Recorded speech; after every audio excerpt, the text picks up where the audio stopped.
aku sih setuju, tapi untuk beberapa case aja ya. Pendapat saya pribadi sih sebenarnya setuju aja ya gitu, karena mungkin cancel culture itu merupakan salah satu cara terbaik bagi orang-orang yang memiliki salah satu kasus ya, temuan kasus yang merugikan bagi masyarakat. Jadi tergantung dulu sih kasusnya yang mereka sebarluaskan itu di masyarakat, merugikan atau tidak gitu. Kalau misalnya memang merugikan atau menjadi contoh yang tidak baik ya bagi masyarakat, saya sih cukup setuju ya, karena kadang hukum itu kan salah satu hukum itu kan nggak bisa langsung ya diterima oleh salah satu individu. Jadi ada hal-hal sanksi lain yang mungkin bisa diterima gitu, salah satunya dengan cara ada sanksi sosial di masyarakat. Kalau dari aku sendiri setuju, karena menurut aku cancel culture ini tuh mungkin bisa dibilang salah satu upaya ya yang bisa dilakuin oleh pengguna media sosial lainnya kepada mereka yang punya kuasa lebih nih di sosial media. Mungkin followersnya banyak, pengikutnya juga banyak. Untuk mereka tuh bisa lebih aware lagi nih apa yang mereka lakukan, perilakunya juga bisa ditimbang-timbang untuk sebelum mengupload. Dan karena kan kalau misalkan kita sekalinya upload di media sosial tuh kan banyak yang lihat ya, dan jejak digitalnya tuh nggak mudah untuk secepat itu hilang. Dan mereka yang melihat ini pastinya juga punya pikiran yang macam-macam nih tentang kita. Mungkin ada yang komentar negatif dan juga positif. Jadi cancel culture ini perlu banget untuk mengerem mereka-mereka agar gak semena-mena lah bermain di ruang media sosial, dan kita sebagai pengguna media sosial lainnya tuh bisa berscrolling di ruang media sosial yang aman dan juga nyaman. Untuk cancel culture sendiri tentunya aku kurang setuju ya, karena itu bisa ngebuat orang bisa ngedown gitu istilahnya. Kalau dari aku sih sebenarnya aku lumayan setuju ya adanya cancel culture di Indonesia, apalagi untuk beberapa kasus yang dimana memang beberapa orang itu melakukan sesuatu yang layak untuk dikenakan sanksi sosial. Di satu sisi aku setuju, satu sisi juga enggak. Karena mungkin alasan aku sendiri, kalau misalkan aku setuju, itu mungkin bakal jadi hukuman sosial buat orang yang nggak sesuai moral budaya Indonesia sih. Misalkan kayak pelaku pembulian, kayak misalkan dia pelaku kekerasan seksual, itu pasti diharuskan kena budaya cancel sih.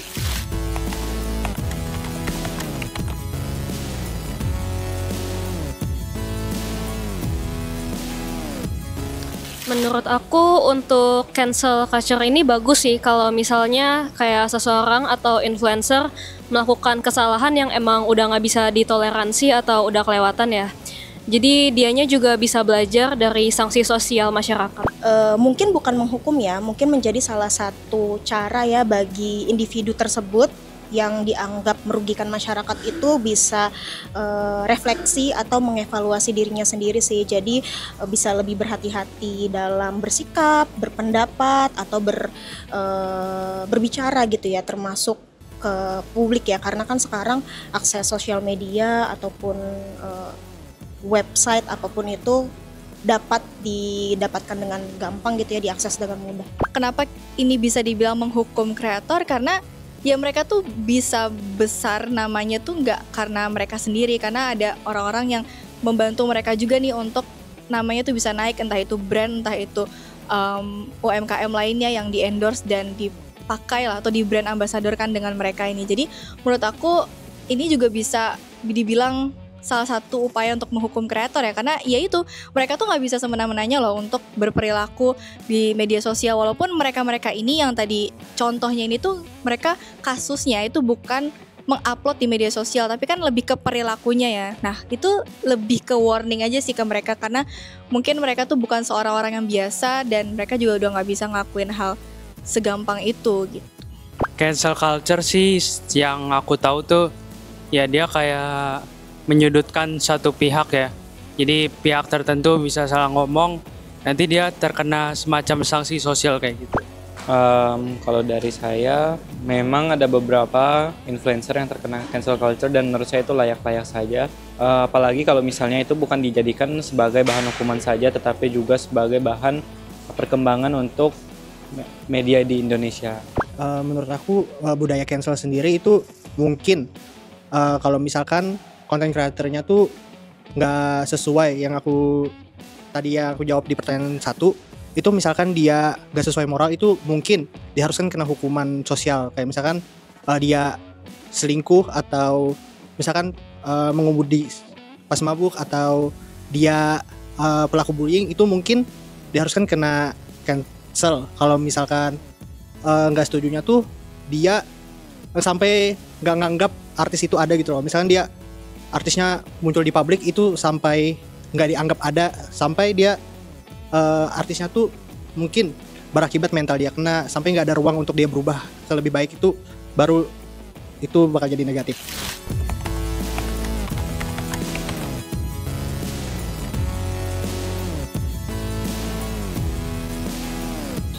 Menjadi pertanggungjawaban sosial. Nah, bagi netizen sih sebaiknya juga dengan cancel culture ya menghargai ya, dengan cara ngehargain juga individu yang tersebut gitu. Bagaimana caranya dia untuk menanggapi kasus tersebut juga dengan baik, dengan cara yang tetap sopan, karena kalau misalnya dia berperilaku yang sama juga yang mereka anggap itu tidak baik, ya berarti mereka tidak ada ya sama gitu loh, sama dengan individu yang mendapat temuan kasus itu gitu. Sebenarnya kalau komentar-komentar itu kayaknya lebih ngejudge sih. Tapi kalau cancel culture tuh kan bener-bener perilaku yang ngebuat si kreator artis ataupun siapapun itu lebih ke nggak punya panggung lagi kan ya kalau cancel culture. Jadi kalau kalian cuma ngejudge, ngehujat, itu ya lebih ke komentar negatif aja. Apalagi kan netizen Indo tuh lebih beraninya untuk ngomentarin negatif ya, daripada kita tuh nggak memberi panggung gitu. Karena banyak banget di sana yang udah citranya tuh udah nggak baik, tapi masih diberi panggung dengan berbagai brand lainnya gitu. Itu bisa juga sih jadi kesempatan netizen untuk ngata-ngatain kreator yang mereka kurang suka ya, atau istilahnya di head comment gitu. Mungkin jadi pertanggungjawaban konten kreatornya juga mungkin, karena mungkin konten kreator kan salah satu yang bisa nge-influence orang lain kan ya. Misalkan dia yang menginfluence orang buruk, itu berarti kan otomatis orang itu bakal ngikutin dia. Nah itu bisa aja bakal berakibat ke perlakuan orang lain juga. Nah kalau misalkan untuk ngejudge orang lain, itu kan benang tipis kan ya, antara cancel atau ngejudge. Itu bisa aja kalau misalkan orang atau netizen Indonesia sendiri kan bisa aja bakal si kreator itu bakal jadi samsak tinju dia di dunia maya gitu.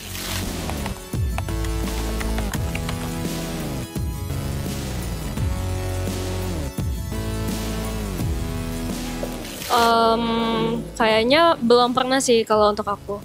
Pernah dong, pernah banget ya. Karena posting itu kan kita menyebarkan atau mengunggah ya ke dimana semua orang bisa melihat. Namanya sosial media, pasti itu berhubungan dengan sosial di masyarakat gitu. Jadi baiknya kita harus berpikir terlebih dahulu sebelum kita memposting sesuatu, apakah hal ini ada yang menyinggung atau ada hal-hal yang tidak baik yang bisa dapat mempengaruhi orang lain atau masyarakat yang follow kita ya gitu. Jadi kadang ya mikir-mikir juga sih mau posting-posting yang sesuatu yang pribadi tapi dipastiin nggak merugikan orang lain gitu. Kalau kena cancel culture kayaknya enggak, tapi lebih mengerem aja sih, lebih aware aja. Kayak kalau aku ngepost ini orang-orang mikir apa ya gitu. Jadi nggak lebih ke cancel culture sih, tapi lebih ke kayak komentar orang lain gitu sih.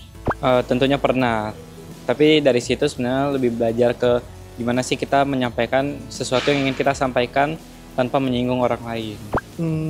Aku karena ini mungkin aku belum sampai takut sih. Jadinya aku kayak kalau misalnya ada isu sosial tuh pasti aku suarain aja sih tanpa takut sendiri.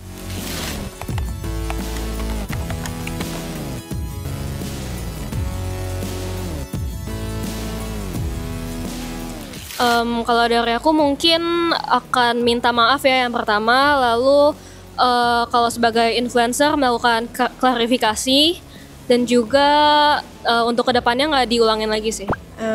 Pastinya evaluasi sih gitu. Apakah emang berarti sikap atau pernyataan saya atau kata-kata saya itu ada yang tidak bisa semua masyarakat bisa terima gitu.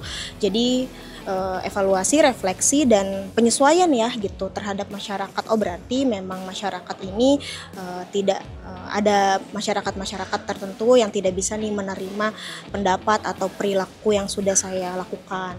Kayaknya perlu banget sih untuk minta maaf ya. Ya untuk mungkin sekedar sebenarnya tuh yang dari point of view kita tuh yang kita rasakan tuh apa gitu. Karena bukan nyari pembelaan ya, tapi lebih ke kayak ya kita say sorry juga kepada followers kita yang emang udah melihat kita tuh sebagai mungkin seseorang yang entah panutan atau apapun itu gitu. Jadi mungkin kalau dari aku minta maaf itu perlu. Mungkin aku bakalan off sosial media untuk beberapa saat sih, supaya efeknya nggak terlalu kena gitu. Nah, tentunya pasti saya klarifikasi dulu dong. Itu untuk menyelesaikan kesalahpahaman dari berbagai pihak. Tapi selanjutnya saya juga monitoring kepada diri saya sendiri agar hal yang sama tidak terjadi. Mungkin kalau misalkan budaya cancelnya cuma ada di sosial media, nggak sampai merambah ke dunia nyata, itu aku pasti bakal istirahat sosmed sendiri.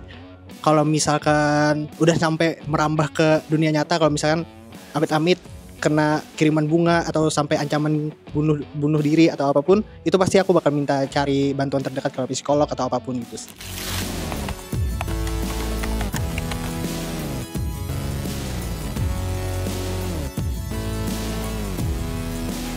Halo, saya Zaki, saya dosen dari Business Law Binus University. Jadi cancel culture itu menjadi satu fenomena di mana ada satu kebebasan yang kemudian muncul, namun tidak dilandasi oleh pertanggungjawaban dari setiap komentar yang dibubuhkan dalam setiap isu yang dia respon, dan ini akan berimplikasi besar terhadap nasib setiap orang yang menjadi korban dari cancel culture ini.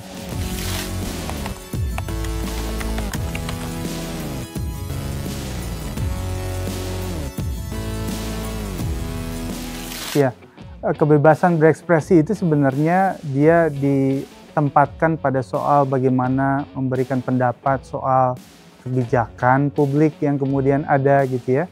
Tapi kalau dia sudah bersentuhan dengan urusan pribadi seseorang, urusan kehidupan yang privat ya dari setiap orang, maka itu sudah melampaui ya batasan-batasan yang selama ini kemudian kita anggap sebagai demokrasi atau kebebasan berpendapat.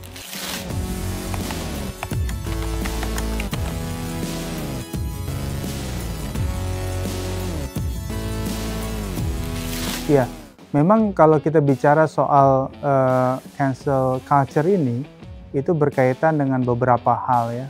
Salah satunya misalnya doxing ya. Bagaimana kemudian menyerang kepribadian seseorang di muka publik melalui sosial media, dan tentunya nanti akan diatur dalam beberapa peraturan perundang-undangan. Pertama misalnya, Kitab Undang-Undang Hukum Pidana akan mengatur soal bagaimana doxing itu punya implikasi. Kemudian Undang-Undang ITE, termasuk juga Undang-Undang Perlindungan Data Pribadi yang baru kita miliki belum lama ini. Nah, ketiga peraturan perundang-undangan itu nanti akan mengatur soal bagaimana batasan bahwa ini ternyata menjadi rambu merah ya bagi orang-orang yang kemudian menistakan orang lain misalnya.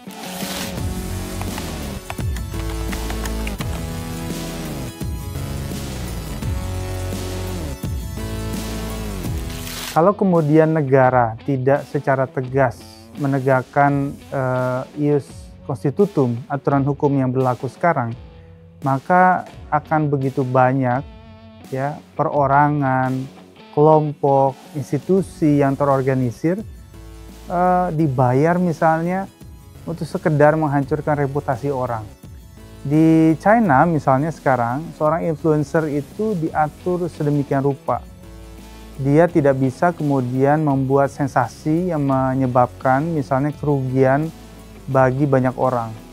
Misalnya menjual satu produk yang ternyata menyebabkan resiko kesehatan dan seterusnya. Sehingga akhirnya influencer di China itu betul-betul menyampaikan sesuatu yang sangat edukatif.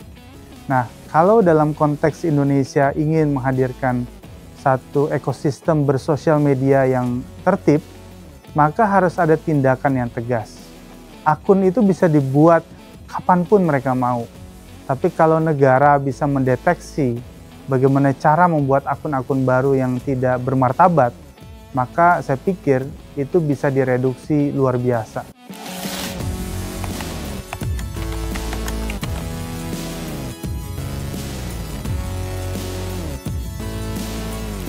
Jadi memang kekuatan hukum ada kekuatan pembuktian, ya, evidence. Jadi bagaimana caranya kemudian para korban dari doxing itu bisa memastikan bahwa setiap jengkal persoalan yang dia temukan, setiap komentar dan pesan negatif yang dia rasakan, itu harus dia kumpulkan dokumen itu, lalu kemudian dia laporkan kepada pihak berwajib. Karena instrumen hukum misalnya di Undang-Undang Perlindungan Data Pribadi, di pasal 65, pasal 67, itu ancamannya tidak main-main, ya bisa 4-5 tahun penjara, bahkan denda itu bisa mencapai 5 miliar rupiah. Nah kalau itu bisa ditegakkan, ya bisa menyeret sekian banyak orang yang kemudian terlibat dalam perbuatan doxing yang mengancam seseorang, bahkan karir seseorang bisa hilang gara-gara ini, maka itu bisa berimplikasi positif bagi penegakan hukum di Indonesia.